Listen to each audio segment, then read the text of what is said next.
السلام علیکم ورحمۃ اللہ وبرکاتہ۔ امید ہے کہ تمام حضرات خیر و عافیت سے ہوں گے۔ آج ایک صاحب نے سوال کیا ہے، مری ہوئی مچھی کا کھانا کیوں جائز ہے اور اس کو کب تک کھا سکتے ہیں؟ مری ہوئی مچھی کو حدیث پاک میں مستثنی قرار دیا گیا ہے۔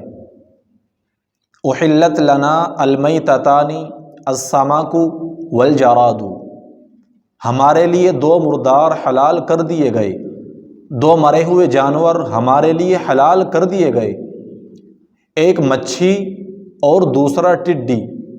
ان دو جانوروں کے علاوہ ہمارے لیے اور کوئی مرا ہوا جانور حلال نہیں ہے۔ نیز مچھی کے اندر خون نہیں ہوتا، مچھی کے اندر خون نہیں پایا جاتا، اور دیگر جانوروں کے اندر خون ہوتا ہے، دیگر جانوروں کے اندر خون پایا جاتا ہے، اور ذبح کرتے وقت ان جانوروں کا خون نکل جاتا ہے، اور اگر وہ جانور خود مر جائیں تو ان کے اندر خون رہ جاتا ہے، اور یہ خون ناپاک ہے۔ اور جو خون آپ نے مچھی وغیرہ کے اندر دیکھا ہوگا وہ اصل میں خون نہیں ہوتا، وہ رطوبت ہوتی ہے۔ اور جو مچھی پانی کے اندر مرنے کے بعد الٹی آ جائے، پانی کے اوپر الٹی ہو جائے، اس مچھی کا کھانا، اس مچھی کو استعمال کرنا جائز نہیں ہے۔